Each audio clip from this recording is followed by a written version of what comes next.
Condition for proper biasing of a transistor. Transistor में भी NPN और पीएनपी ट्रांजिस्टर, उसको बाइसिंग कैसे देंगे प्रॉपर वो देखेंगे। फॉर फेथफुल एम्पलीफिकेशन, ट्रांजिस्टर को जो बाइसिंग देना चाहिए वो कैसा देना चाहिए जिससे एम्पलीफिकेशन अच्छा हो, या small signal can be converted into can be amplified into a larger signal और फेथफुल एम्पलीफिकेशन मिले हमें। उसके लिए क्या होना चाहिए हमारे पास, proper value of collector current, proper value of collector current. Collector 3 terminal होते हैं ट्रांजिस्टर के, इमीटर, बेस, कलेक्टर। कलेक्टर पर प्रॉपर वैल्यू आनी चाहिए कलेक्टर करंट की। और 2 जंक्शन होते हैं ट्रांजिस्टर में, एक जंक्शन को बोलेंगे हम base to emitter junction and second is collector to base junction. तो बेस टू इमीटर जंक्शन का voltage across base to emitter 0.7 volt for silicon and 0.73 volt for germanium. यदि डायोड जर्मेनियम का बना है तो 0.3 वोल्ट होना चाहिए, और सिलिकॉन का ट्रांजिस्टर बनाए या डायोड बनाए तो कट इन पोटेंशियल बोलते हैं डायोड का, ये फॉरवर्ड बाइस में 0.3 वोल्ट जर्मेनियम के लिए होना चाहिए और 0.7 वोल्ट सिलिकॉन के लिए होना चाहिए ट्रांजिस्टर के जंक्शन के अक्रॉस। और थर्ड बीसी 0.5 वोल्ट जर्मेनियम के लिए होना चाहिए और 1 वोल्ट सिलिकॉन ट्रांजिस्टर के लिए होना चाहिए। कलेक्टर टू इमीटर वोल्टेज क्या होना चाहिए, 0.5 वोल्ट जर्मेनियम के लिए और 1 वोल्ट सिलिकॉन ट्रांजिस्टर के लिए होना चाहिए। यदि ये वोल्टेज देते हैं तो बेस टू इमीटर डायोड जो है ट्रांजिस्टर का जंक्शन जो है वो फॉरवर्ड बाइस हो जाएगा। और यदि बीसी हमने 1.5 वोल्ट दिया जर्मेनियम के लिए और 1 वोल्ट दिया सिलिकॉन के लिए तो collector to base junction reverse bias हो जाएगा। और प्रॉपर हमें कलेक्टर करंट यदि मिलता है, ये 3 कंडीशन हमें बताती हैं transistor working in faithful amplification conditions, या जो एम्पलीफिकेशन होगा वो परफेक्ट होगा या up to the proper value होगा, उसको क्या कहेंगे हम, फेथफुल एम्पलीफिकेशन कहेंगे। और वो कंडीशन 3 ये यदि ओबे करता है कोई भी ट्रांजिस्टर या फॉलो करता है, इन तीनों कंडीशन में ट्रांजिस्टर कहाँ पे चला जाता है, अंडर प्रॉपर बाइसिंग में और एज एन एम्पलीफायर वर्क करता है। एक्टिव रीजन में कोई भी transistor as an amplifier work करता है। और एक्टिव रीजन माने के लिए क्या है, बेस टू मीटर जंक्शन क्या होना चाहिए, फॉरवर्ड बाइस, और collector to base junction should be reverse bias. Then only ये transistor works as in active region as an amplifier. अब ट्रांजिस्टर के 3 टर्मिनल होते हैं, 3 टर्मिनल में 3 कॉन्फ़िगरेशन बना सकते हैं हम। तीनों कॉन्फ़िगरेशन हमारे क्या होंगे, configuration of a transistor, configuration of transistor. Transistor में भी एनपीएन या पीएनपी होगा, depend on the type of the transistor, but 3 condition हो सकती हैं। Common base configuration, common base configuration. Common base का मतलब क्या है, ऐसे ही common emitter configuration, common emitter configuration. Third configuration जो होगी वो कॉमन कलेक्टर कॉन्फ़िगरेशन होगी, कॉमन कलेक्टर कॉन्फ़िगरेशन। इसको सी भी बोलेंगे, इसको सी बोलेंगे, इसको सी बोलेंगे। ट्रांजिस्टर के 3 टर्मिनल्स होते हैं। एनपीएन ट्रांजिस्टर है तो कलेक्टर करंट आउटगोइंग होगा और बेस करंट और इमीटर करंट आउटगोइंग होगा और बेस करंट और कलेक्टर करंट इनवर्ड होंगे। इन ट्रांजिस्टर में आते हुए दिखाई दे। तो यहाँ 3 टर्मिनल है, बेस है, कलेक्टर है और इमीटर है। 3 टर्मिनल डिवाइस है transistor, 2 junction, 3 terminal, 3 layer device. तो base, emitter and collector, collector, base, emitter 3 terminal है। यदि एक टर्मिनल इन तीनों में से कॉमन कर दें इनपुट और आउटपुट दोनों के लिए, ग्राउंड कर दें, तो उसको वो टाइप ऑफ कॉन्फ़िगरेशन हो जाएगा। जैसे कॉमन बेस कॉन्फ़िगरेशन में बेस को हम कॉमन कर देंगे किसके लिए, इनपुट और आउटपुट के लिए ग्राउंड कर देंगे। तो कॉमन बेस कॉन्फ़िगरेशन होगी, जैसे कि हमारा ये ट्रांजिस्टर है, ये एनपीएन ट्रांजिस्टर है और यहाँ पे हमारा emitter is the input, base को हमने ग्राउंड कर दिया या कॉमन कर दिया टू इनपुट साइड, ये बेस, ये कलेक्टर, ये भी बेस है यहाँ तक।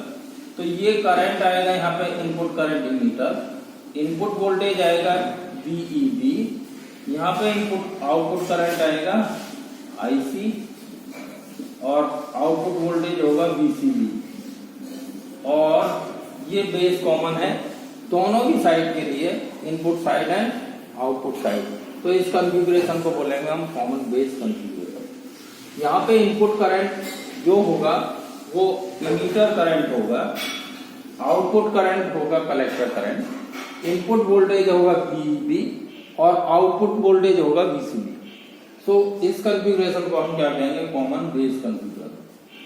Common base configuration, first configuration is common base configuration. And second configuration, यदि इमीटर टर्मिनल को हम कॉमन कर दें इनपुट और आउटपुट दोनों साइड के लिए, या ग्राउंड कर दें इमीटर टर्मिनल यहाँ पे, तो ट्रांजिस्टर का जो कॉन्फ़िगरेशन होगा उसको कॉमन इमीटर कॉन्फ़िगरेशन कहते हैं। और तीनों भी कॉन्फ़िगरेशन के प्रॉपर्टीज हैं, उनके अपने कैरेक्टरिस्टिक्स हैं, उनके अपने बिहेवियर्स हैं। तो तीनों बिहेवियरों को एग्जामिन करके हम कंसीडर कर सकते हैं कि कौन सा कॉन्फ़िगरेशन किस पर्पज के लिए यूज करना है। तो ये सेकंड कॉन्फ़िगरेशन है, इसमें बेस को कॉमन कर दिया to input side and output side, यहाँ पे इमीटर को कॉमन कर दिया to input side and output side. यहाँ पे emitter base current is the input current, output current collector current है, यहाँ पे बेस वोल्टेज कितना VB और यहाँ पे आउटपुट वोल्टेज कितना है VCE, ये E टर्मिनल है, आउटपुट वोल्टेज इज VC। तो यहाँ पे input current base current, input voltage VB, output current collector current, output voltage VCE। तो सेकंड नंबर कॉन्फ़िगरेशन हो गया हमारा कॉमन बेस। और थर्ड कॉन्फ़िगरेशन हमारा हो सकता है कॉमन कलेक्टर। कलेक्टर को यदि हम कॉमन कर दें तो input and output side, third configuration is common collector configuration, या इसको इमीटर फॉलोवर भी कहते हैं, इमीटर फॉलोवर। ये कॉन्फ़िगरेशन को इमीटर फॉलोवर कॉन्फ़िगरेशन भी कहेंगे। कलेक्टर को ग्राउंड कर देंगे, collector is common to both input and output side. ये इमीटर फॉलोवर क्यों कहेंगे हम इसको, ये इमीटर टर्मिनल है और ये कलेक्टर को ग्राउंड कर दिया है। यहाँ पे ये बेस है, बेस करंट इनपुट करंट होगा और इमीटर करंट आउटपुट करंट होगा, और ये वोल्टेज VCE होगा आउटपुट वोल्टेज, और इनपुट वोल्टेज VBC होगा। VBC is the input voltage, IB is the input current, VCE is the output voltage, I is the output current of this configuration। यहाँ पे collector को common कर दिया input and output दोनों side, ground दिया, तो ये कॉन्फ़िगरेशन क्या होगा हमारा कॉमन कलेक्टर कॉन्फ़िगरेशन। अब इन तीनों के बिहेवियर एग्जामिन करेंगे, इनके बिहेवियर्स क्या होंगे तीनों भी कॉन्फ़िगरेशन। तो यहाँ पे एक टेबल बनाएंगे, टेबल लाइक, तो हम सीरियल नंबर लो, यहाँ पे common base configuration, common emitter, common collector. First देखेंगे हम पार्टिकुलर्स ले रहे हैं, यहाँ पे पार्टिकुलर्स। फर्स्ट देखेंगे हम इनपुट इंपीडेंस, इनपुट इंपीडेंस किस ट्रांजिस्टर का क्या होगा, ये कॉमन बेस कॉन्फ़िगरेशन। तो तीनों कॉन्फ़िगरेशन में हम एग्जामिन करें। तो इनपुट इंपीडेंस, अब कॉन्फ़िगरेशन देखेंगे तो यहाँ पे फॉरवर्ड बायस डायोड लगा हुआ है, यहाँ भी फॉरवर्ड बायस डायोड लगा है, तो यहाँ पे रिवर्स बायस डायोड लगा हुआ है। तो कॉमन कलेक्टर कॉन्फ़िगरेशन का इनपुट इंपीडेंस हाईएस्ट होता है और इसका लोएस्ट होता है, और ये मॉडरेट होता है, ये मॉडरेट होता है, और सबसे कम कॉमन बेस कॉन्फ़िगरेशन का इनपुट इंपीडेंस होता है। और आउटपुट इंपीडेंस देखेंगे हम, आउटपुट इंपीडेंस अब आउटपुट पे किस पे कॉमन रिवर्स बाइस डायोड है, ये कॉन्फ़िगरेशन में ये कॉन्फ़िगरेशन कॉमन बेस है। यहाँ पे आउटपुट पे रिवर्स बाइस डायोड लगा हुआ है। रिवर्स बाइस डायोड का रेजिस्टेंस बहुत होता है, ज्यादा होता है, तो इसका हाईएस्ट होगा इनपुट इम्पीडेंस कॉमन इमीटर का कॉन्फ़िगरेशन का, कॉमन बेस कॉन्फ़िगरेशन का, सॉरी कॉमन बेस कॉन्फ़िगरेशन का इनपुट इम्पीडेंस क्या होता है, हाईएस्ट होता है, और कॉमन बेस का मॉडरेट होता है और ये लोएस्ट होता है। तो सबसे कम कॉमन कलेक्टर कॉन्फ़िगरेशन का आउटपुट इम्पीडेंस होगा। अब देखेंगे करंट गेन। करंट गेन इसको डिनोट करते हैं कॉमन इमीटर को अल्फा से, इसको बीटा से, इसको गामा से। कॉमन बेस कॉन्फ़िगरेशन का इनपुट अल्फा का वैल्यू क्या होगा, output current IC by I, और कॉमन बेस इमीटर कॉन्फ़िगरेशन का बीटा होगा बेस करंट IB होगा, और आउटपुट करंट IC होगा IC upon I। Gamma current gain common collector configuration का होगा I अपॉन IB। अब I इज इक्वल टू होता है IC प्लस IB। ये रिलेशन हमने देखा था operation of the transistor. Transistor के ऑपरेशन में देखा था इमीटर करंट सम होता है कलेक्टर करंट और बेस करंट। बेस का रीजन बहुत छोटा होता है, तो बेस करंट जो आएगा वो माइक्रो एम्पियर में बहुत कम वैल्यू आता है, तो generally IE is equal to IC आता है, या IC IE के ही बराबर आएगा। तो IC अपॉन I दोनों सेम रहेंगे, लगभग अप्रोक्सीमेटली सेम वैल्यू, तो इन दोनों का रेशियो क्या आ जाएगा 1। तो करंट गेन 1 आता है कॉमन बेस कॉन्फ़िगरेशन का। लेकिन अब ये दो कॉन्फ़िगरेशन देखेंगे हम, कॉमन बेस का गेन हमारा 1 आ गया, common emitter IC by IB है, और ये I बाई IB है, सेम फैक्टर से डिवाइड हो रहा है, but I slightly greater than IC होता है। तो कॉमन कलेक्टर कॉन्फ़िगरेशन का करंट गेन हाईएस्ट आता है और इसका मॉडरेट होता है। अब करंट गेन 1 आता है किसका, कॉमन बेस कॉन्फ़िगरेशन का, हाईएस्ट आता है कॉमन कलेक्टर कॉन्फ़िगरेशन का, मॉडरेट आता है कॉमन इमीटर कॉन्फ़िगरेशन का। ये नेचर है the current gain of the 3 configuration. अब वोल्टेज गेन। वोल्टेज गेन क्या होता है, ratio of output voltage to input voltage. तो voltage gain is equal to output voltage bye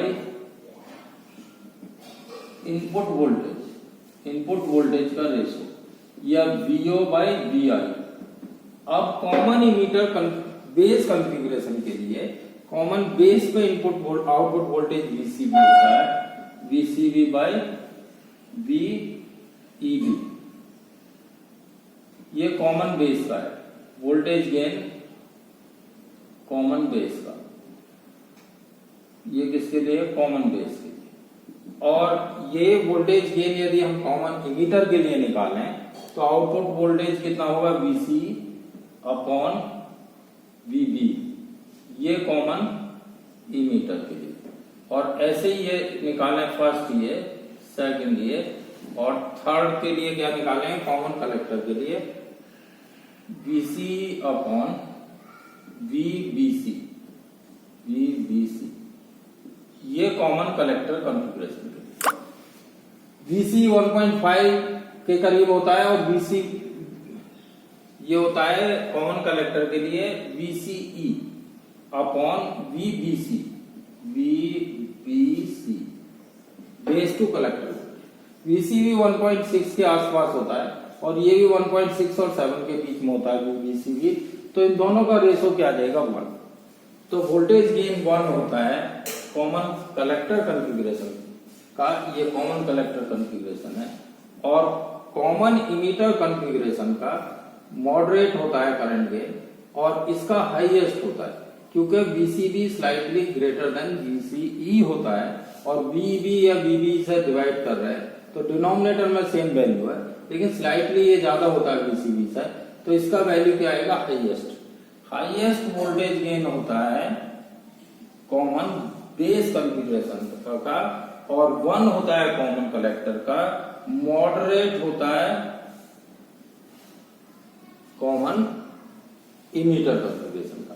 या इनको हाई भी बोल सकते हैं, हाई, ये भी हाई बोल सकते हैं, और ये मॉडरेट होता है या हाई बोल सकते हैं इसको, मॉडरेट या हाई।